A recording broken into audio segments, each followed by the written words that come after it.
Idza ja'ahu syai', kalau ada datang kepadanya pertanyaan, persoalan, masalah, datang kepada Sufyan bin Uyainah, seorang ulama besar, iltafata ila Syafi'i, beliau toleh Syafi'i. Beliau toleh ke Imam Asy-Syafi'i. Kata beliau, faqala salu hadzal ghulam, tanya sama anak ini. Tanya sama anak ini.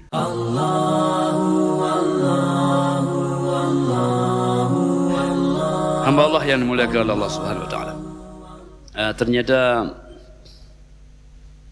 mungkin kita lihat sedikit ya, bagaimana pengakuan para alim ulama terhadap Imam Syafi'i radhiyallahu anhu.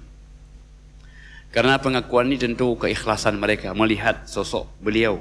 Wa qala Imam Nawawi fi kitab Tahdhib al-Asma' wal Lughat. Kata Imam Nawawi dalam kitabnya At-Tahdhib ya, atau Tahdhibul Asma' wal Lughat, wa qad amarahu bidzalika. Ya, beliau Imam Syafi'i ini telah diperintahkan oleh syekhu, oleh gurunya. Nah, salah satu gurunya. Jadi tanda orang alim banyak guru. Banyak guru. Jadi beliau bisa berguru. Jadi makanya kita jemaah rahmati Allah, siapapun orang yang punya ilmu, bergurulah. Karena Allah Subhanahu wa taala ketika menghadirkan Adam alaihi salam, maka Allah lah sebagai gurunya. Jadi jangan sungkan-sungkan kita untuk belajar siapapun. Wa 'allama Adam al-asma'a kullaha thumma 'aradahum 'alal malaa'ikah. Wa'allama, Allah yang mengajarkan Adam.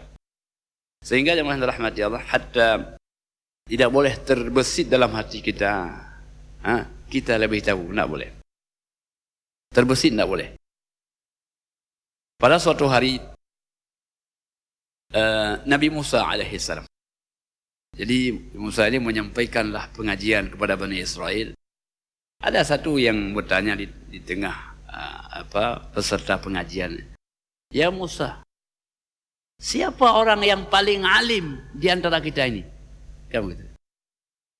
Susah jawabannya. Siapa yang paling alim? Kata Musa, saya. Kata Musa, saya. Tentulah Nabi dan Rasul. Beliau seorang Nabi dan Rasul. Tapi Allah tidak mau diucapkan itu. Allah tidak mau. Musa, tidak. Ada lagi yang lebih alim daripada engkau, wahai Musa.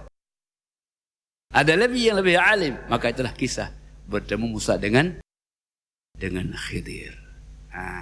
Jadi Masya Allah, rupanya orang yang semakin banyak ilmunya, semakin banyak tawadhu'nya. Apa tanda orang berilmu? Semakin banyak tawadhu'nya.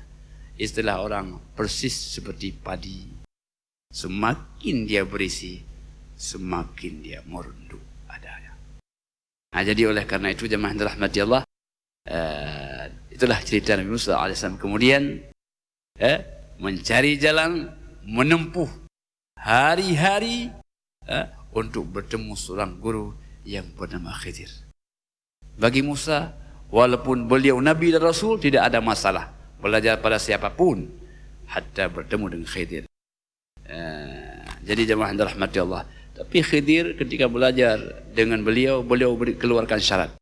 Innaka lan tastati'a ma'iya sabra. Tidak boleh Musa, nanti kau tidak akan penuhi syaratnya. Kata Musa, saya akan penuhi syaratnya. Akhirnya Khidir membolehkan Musa untuk ikut bersama. Jadi oleh karena itu jemaah rahmati Allah, inilah nikmat. Jadi kelelahan, kecapean mencari ilmu itu sebenarnya nikmat akan kita rasakan di kemudian hari. Jemaah rahmati Allah Subhanahu wa taala. Qala Imam Nawawi, kata Imam Nawawi bahwa qad amarahu bidzalika, telah diperintahkan oleh gurunya Syekhu Abu Khalid Muslim bin Khalid Az-Zanji, imam ahli Mekah, seorang imam Mekah dan mufti Mekah, merintahkan Imam Syafi'i, ya, katanya, ifti ya Aba Abdillah, wahai Abu Abdullah, wahai Syafi'i, hendaklah engkau mengeluarkan fatwa, laka an tafti, dan kau hak untuk menyampaikan fatwa. Jadi ini merupakan sebuah pengakuan. Siapa yang berikan pengakuan? Gurunya, syekhu.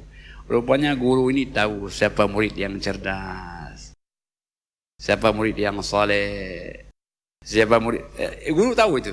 Nah, jadi itulah psikologi guru itu luar biasa. Maka beliau pandai untuk bermuamalah dengan muridnya. Lain murid, lain cara muamalahnya. Kan begitu. Ini saya pikir di depan kami lah guru-guru semua ini, Masya Allah, tahu bagaimana gelombang murid, begitulah gelombang guru. Makanya jemaah yang dirahmati Allah, saya kadang-kadang lihat guru-guru SD ini luar biasa. Yang SD, yang min, luar biasa itu. Kalau kita mungkin mengalah, tapi guru-guru Masya Allah. Anak-anak yang ramai itu, kalau sudah datang gurunya Masya Allah bisa diam, luar biasa. Nah, ini kelebihan yang Allah berikan kepada mereka.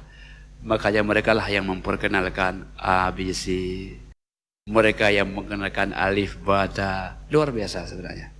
Jadi oleh karena itu, tak boleh terlupakan mereka yang sudah berjasa kepada kita semua. Hatta memperkenalkan mana A dan B.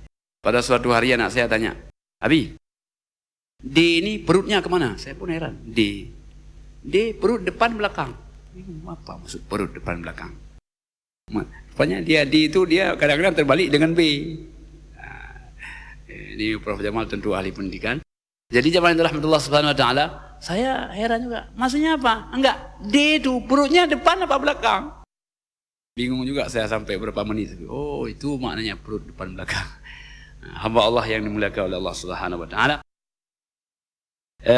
Wa kana Syafi'i, pada waktu beliau diangkat sebagai mufti, idzaka 15 sana, umurnya masih 15 tahun.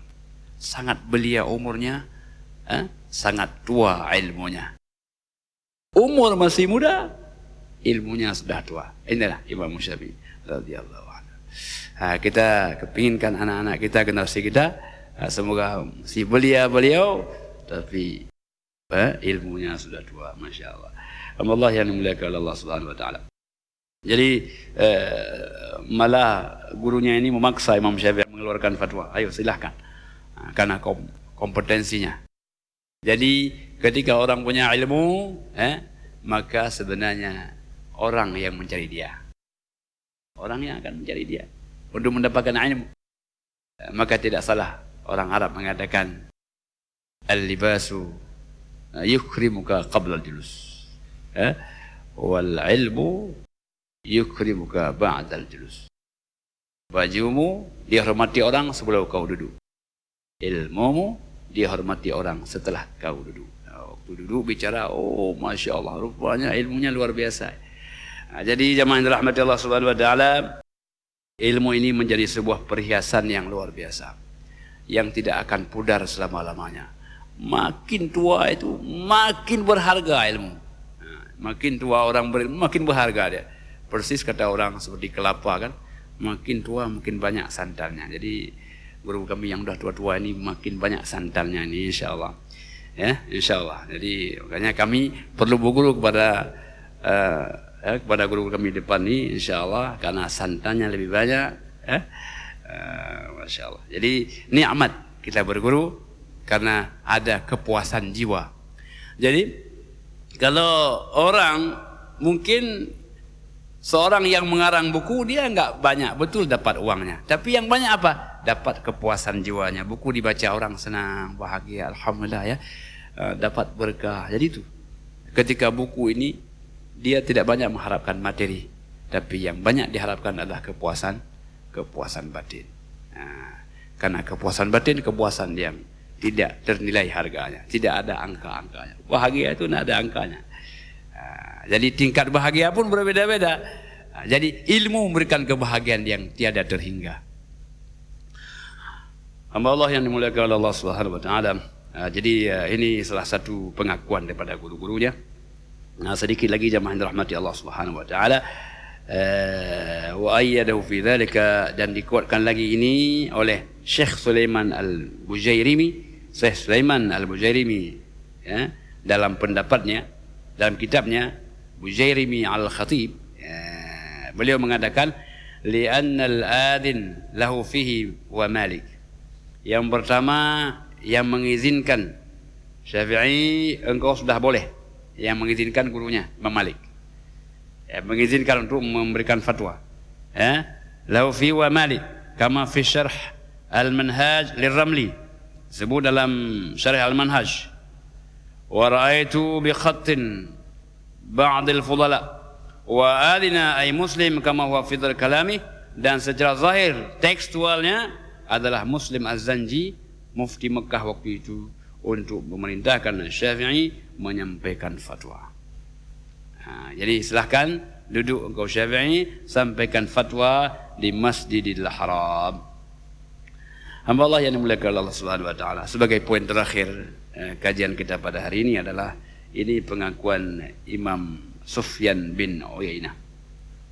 Wa kana Sufyan bin Uyainah, adalah Sufyan Uyainah, idza jahahu syai', kalau ada datang kepadanya pertanyaan, persoalan, masalah, datang kepada Sufyan bin Uyainah, seorang ulama besar, min tafsir al fatya, apakah bertanya tentang tafsir, bertanya tentang fatwa, iltafata ila Syafi'i, beliau toleh Syafi'i, beliau toleh ke Imam Asy-Syafi'i. Kata beliau, faqala salu hadzal ghulam, tanya sama anak ini, tanya sama anak ini. Beliau tidak jawab, tapi beliau bilang tanya sama anak ini. Jadi itu jamaah yang dirahmati Allah Subhanahu wa taala. Kenapa demikian? Wali makanati al-Imam Syafi'i, karena kedudukan, kemampuan beliau Imam Syafi'i al-mumtazah, orang yang istimewa, fil lughat, dalam bahasa, wa syair, dalam syair, narahu kana yujibu al-islah, maka beliau mampu memberikan jawaban terhadap pertanyaan sesuai dengan gaya bahasa penanya. Sebagaimana kita katakan tadi, kalau gaya bahasa syair, jawab dengan syair. Kalau gaya bahasanya ilmiah, jawab dengan cara ilmiah. Jadi mampu beliau imbangkan antara pertanyaan dengan jawaban. Jadi inilah kemampuan yang Allah berikan kepadanya. Semangat kita semoga untuk belajar luar biasa, karena belajar tidak mengenal usia. Dan ada sebuah kitab namanya Al-Ulama Al-Uzzab. Al-Ulama Al-Uzzab ini adalah ulama-ulama yang belum sempat kahwin. Apa ceritanya? Ceritanya adalah mereka bukan nak kahwin, tapi belum sempat. Karena nikmat itu luar biasa dengan ilmunya, sehingga waktu beliau hendak kahwin, meninggallah. Jadi ini namanya Al-Ulama Al-Uzzab, mereka yang jejaka karena nikmat ilmu luar biasa bagi orang yang sudah bisa menikmatinya. Karena beda-beda orang kan, ada makanan, ada orang yang makanan itu tidak bisa menikmati dia, kan ada, ada itu. Ada orang yang bisa menikmati. Jadi ilmu ini hanya dinikmati oleh orang-orang yang memang hobi di bidangnya. Kopi kan ya, kalau kopi itu Allah